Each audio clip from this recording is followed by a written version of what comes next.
everyone. This is Gemma Putty bringing health and wellness conversations from the North Idaho region. My goal is to inspire and inform all of our journeys to connect more deeply to ourselves, our earth, and our communities.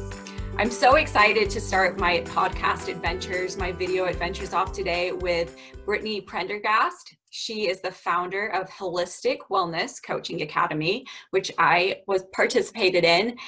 She trains and certifies coaches and wellness professionals in holistic gut health and mindset strategy. And she's the author of 2 books. This first one, which is pretty fabulous, it is Buddha Belly, a mind, body, soul approach to health, starting with your gut, the key. And then her second book that came out recently is My Epic Year, Rising from the Ashes. So Britt, welcome. Thanks for joining me today. Is there anything I missed in that intro that you want to add? Nope, except for that Gemma is one of HWCA's mentors. If you left that part out. So she now helps lead some of the coaches through their own coaching journey and all that too. So that's a key detail. You're mildly important to our school. Yeah, well, and then you started my whole journey. It was back in 2017 when I had just moved to Coeur d'Alene, and you were having your presentation on the mind-gut connection. And you tell this story a lot, but I think we both went into that. You were presenting, and then I attended, not really knowing how many people would be there, and you had the hugest turnout. You were kind of talking about your book. And I think it just shows that this interest that we're all starting to realize that it's really the gut is this common theme, and not all of these fad diets, but how are we really just addressing the gut? So I really just want to start with how gut health became a part of your journey. I know you're an entrepreneur through and through and have had lots of business ventures in your life, but can you talk a little bit about how gut health really came into your life? Yeah. So while I love business, and it's definitely my gift and the main thing I work on with the coaches anymore, gut health it's a passion focus, unlike a lot of business ventures I had. I didn't get into gut health because it looked like a lucrative industry, it just so happened to be a good time for it. But I grew up with severe anxiety and some depression as early as age 4, as far as I could remember. Chronic issues with stuff like that. I was very overweight. Once I would hit my 20s, I couldn't conceive. I mean, it took me over a year at only 24 to get pregnant with my first baby. And then I miscarried, and then, got pregnant, and then, a second miscarriage later at 10 weeks. So there's a lot of things that as I studied and kind of looked into my health and my nutrition and the things I was doing, I really started thinking that, this is hormonal. So what can I do to really help my hormones, especially being female? It's so rampant now. And so through that journey though, it wasn't until my second son, so I was probably like 29 at the time, that I decided to get rid of my brick and mortar business at the time and pursue my passion, which had been health and wellness and holistic health. But so I got certified, and then I pursued it deeper. So my focus was going to be hormones and female hormones. And through that research and kind of taking that route, it led me actually to gut health, because I realized that the gut is the epicenter of all these different things in the body. And like you say, we get so caught up in fad diets and stuff. But the problem is if we don't understand how specific foods, specific diets, and specific things are reacting and affecting our individual bodies, then there isn't a one size fits all. You can't just try diet type, and you have to be able to understand what it's actually doing in your body, even if it works for you. Even if you think, I'm losing weight, I'm doing these things, it could be also having a lot of side effects that we're pushing aside and we're ignoring because we got abs showing up, So I really got into it with that. I wanted to share it with the world because I had found so much healing for mental health and anxiety and depression and fertility and all of that stuff. So I just wrote the book long before I really knew what I was going to do with it. And then it turned into a course, which turned into the whole school, which has turned into what we do now.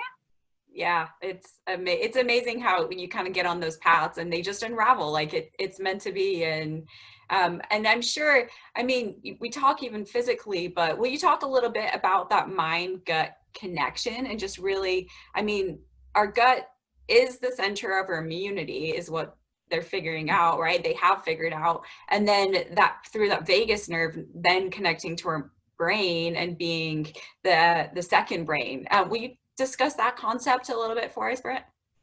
Yeah. So, like I said, we say the gut is the epicenter of the body, but to specifically start referencing what some of those things are, your gut is responsible for producing 90% of your serotonin, 90% of your dopamine, which is the majority of your happy hormones. These are the things that when people go seek antidepressants for depression or issues with anxiety, hyperactivity, all these things, they're trying to simulate these hormones through these synthetic drugs and chemicals with prescriptions. These are things that are supposed to be made in the gut. And so your body really knows how to manufacture those things. And if it's not right, it's not manufacturing those things. So it's giving a lot of insight into this area. But also, the communication pathway between the brain and the gut is amazing. So we haven't said first, which really comes first, the chicken or the egg.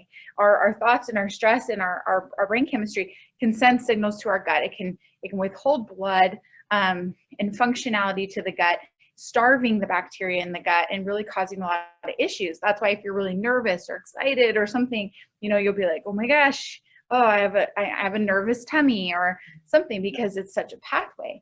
Vice versa, if our gut is kind of jacked up, it's going to send stress signals up through that same nerve, and it's going to cause inflammation in the brain. It's going to cause a stress response in the brain. So like you said too, it's also the center of majority of our immune system resides in our gut.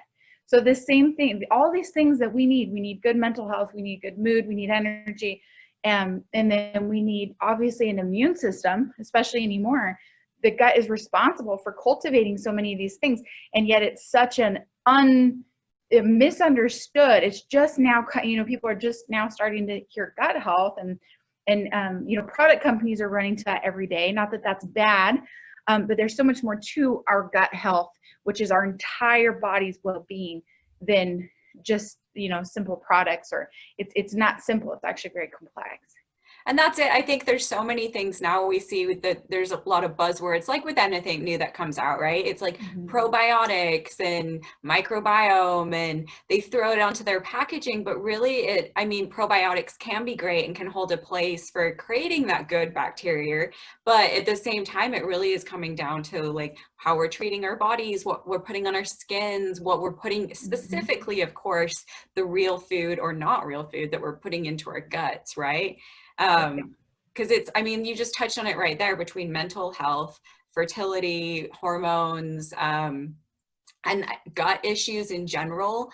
There's so many nowadays that we're hearing about, but what are we putting into our bodies when we look at like mass culture and looking at the foods that are really being pushed towards us? It's like packaged, it's processed. Yeah, it's natural.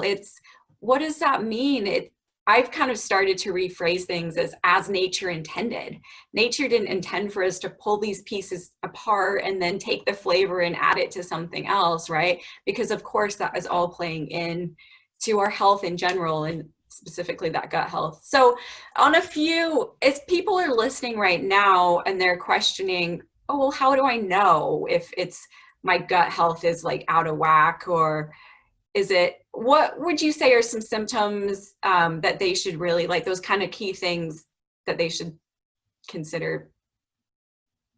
Well, first off, if you're in an industrialized culture like the US, there's a good chance the majority of people have some form of gut dysbiosis or leaky gut, right?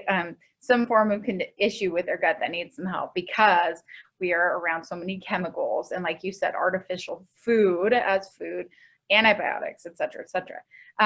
But what people often don't realize is that they associate gut health to digestive function. So like IBS symptoms, or their bathroom habits, or a stomach ache, or maybe acid reflux. They're not associated it to the multiple other ways that it shows up, like hormone malfunction, like skin conditions, mental health fluctuations, anxiety, depression, sleep issues are rampant. They're very connected to the gut. So a lot of that stuff, the gut will, like I said, that's why we consider it this focal point that is just so important to put energy into, because it affects so many other things.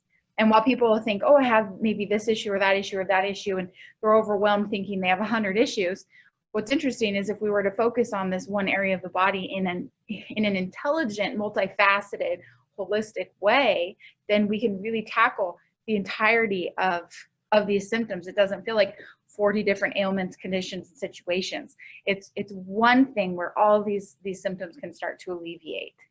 Yeah, for sure. And I think as I'm establishing my coaching, I'm really seeing that it's like focusing on the gut and the spirit, right? Like both of them are internal. Like if your spirit's off or you're unaligned in that way, or if your gut is, there's both of those seem like those key pieces to a multitude. Like you're saying, if those are out of whack, then everything is like going to just be whirlwinding, I guess. So Yeah. being able to have, and that to me, that's so reassuring to be like, okay, we can come back to two things and start there.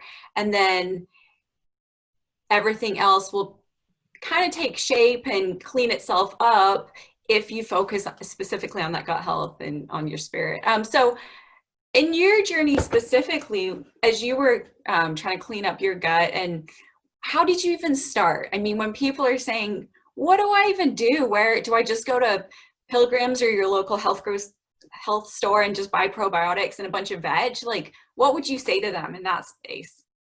Well, one, I love the fish tank analogy is how I try and describe the gut, is that your microbiome, which is another word for your gut, is full of a bunch of little microorganisms, and bacteria that are necessary. They're different kinds. They have different jobs. They have different purposes.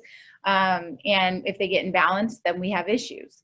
There's some that are bad if they get into a state of overgrowth, but they're not bad in a controlled, smaller quantity that they're supposed to stay in. But it's a fish tank, right? So if you put all your fish in your fish tank and you don't have too many predatorial fish, they're kept in check by the bigger fish. And so you can have a couple of those and you've got all your fish in there. You still have to feed the fish. You have to change the water. You have to do, so probiotics are essentially putting fish into the tank, which is great. But if you're not taking care of the fish you put in the tank, then what's the point of you're going to keep buying fish and you're going to keep putting them in the tank. Whereas when you nourish and nurture the fish that are in the tank, you're going to have a good ecosystem in there.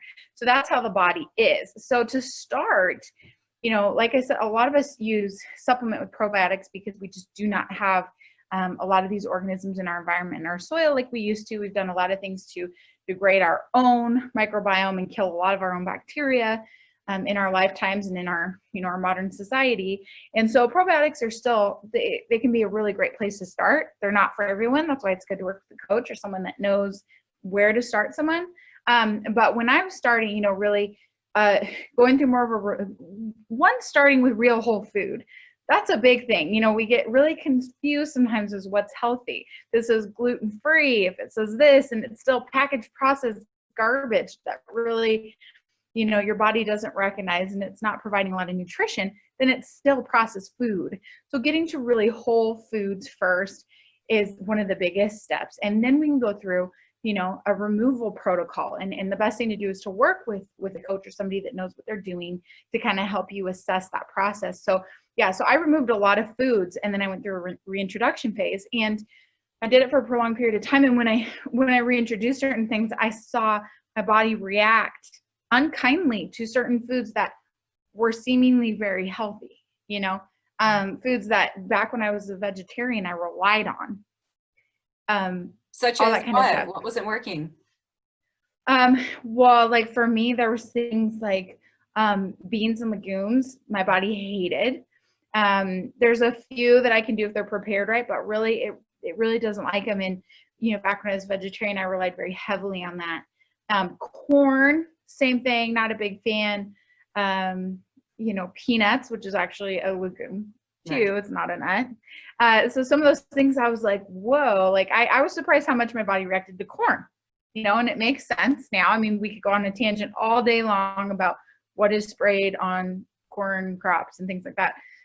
That plays into all this, but just to make it simple, so when I reintroduced some of these foods one at a time, spread apart, I was able to see how my body reacted, and I was able to identify the reactivity. Because what happens is we react really poorly, but we can't see it and we don't know it's happening. So we just keep doing it until it exacerbates.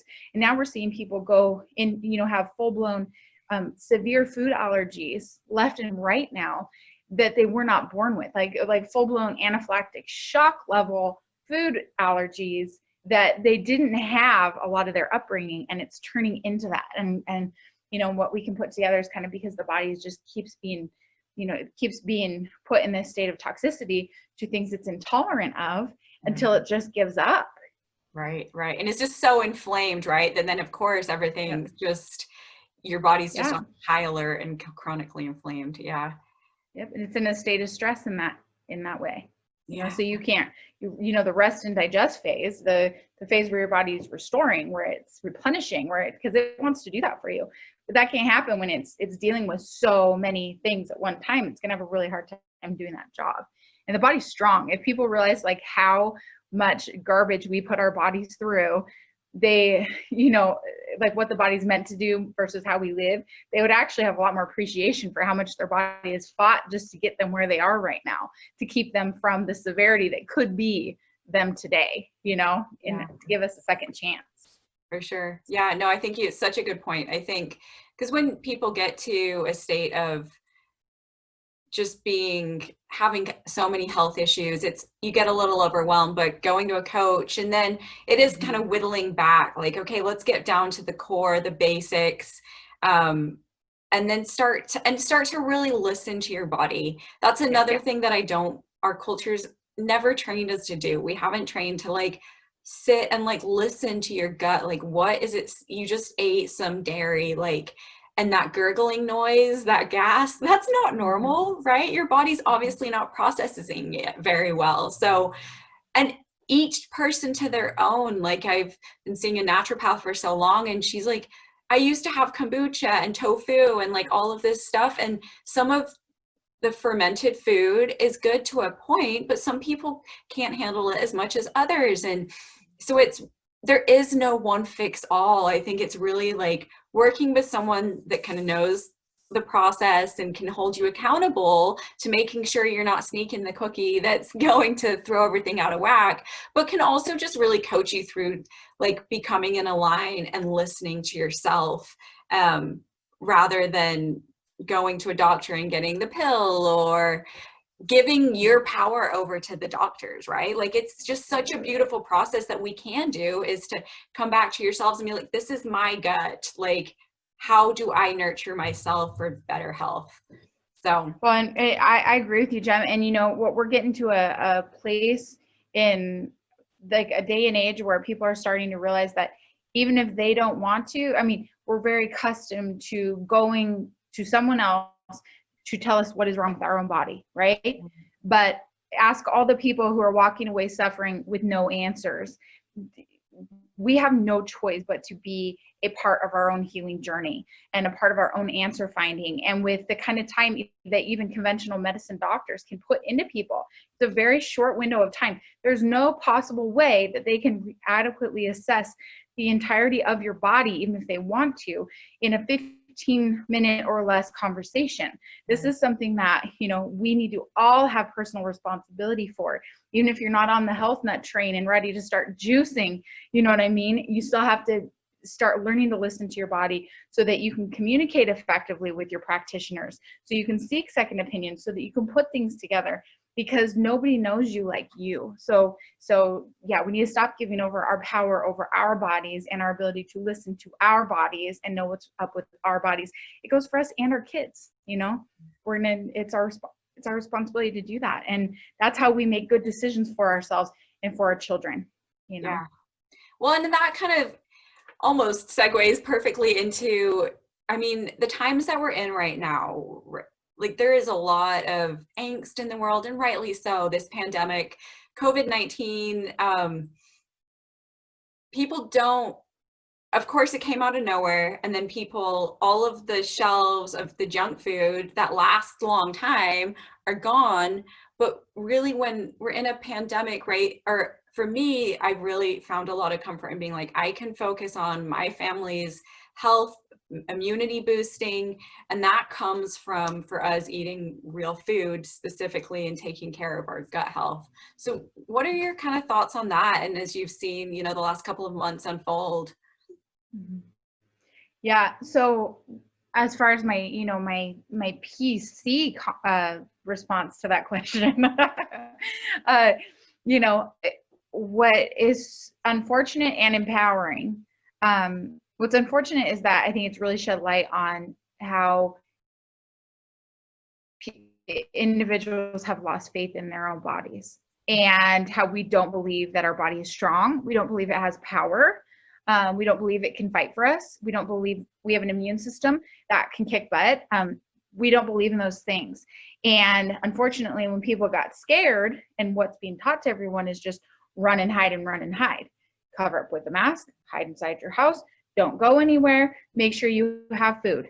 So, you have people locking down, drinking alcohol, feeding their kids massive amounts of sugar, doing all these things consistently to deplete the immune system, because we're not talking about the elephant in the room. That is, our health is a direct reflection of our choices. It's not always easy to make a choice that's going to suit you in the long run. It is damn hard to decide to rise up against, to get healthy. Food is a drug, and we all struggle with it. Us coaches are probably here because we have struggled with it in so many different ways. We can empathize with people because we know what it's like. I was a very, very overweight kid. I was overweight for half of my life at least, so I totally get all that.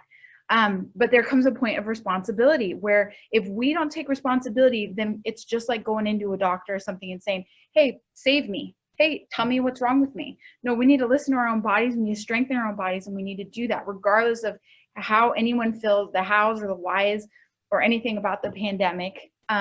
Regardless of that, we have no choice but to strengthen our own immune system. We can't hide from germs forever. If it's not this, it'll be something else. There's people that are severely impacted by the flu, deathly. And so it just comes down really to our own bodies. We're seeing this in a virus, but I would hope that the blessing in this, the fear of the virus, if it can inspire people to really take responsibility and build their immune systems and build their bodies, one, they're going to have a better quality of life, and two, we're going to see rates of every other condition and disease and ailment go down dramatically. Right. If we do this the right way.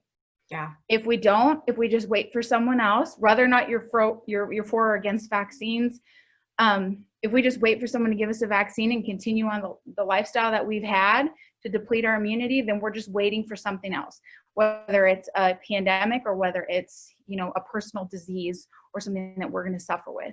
And how we're in this because we don't want to see anybody succumb to that stuff.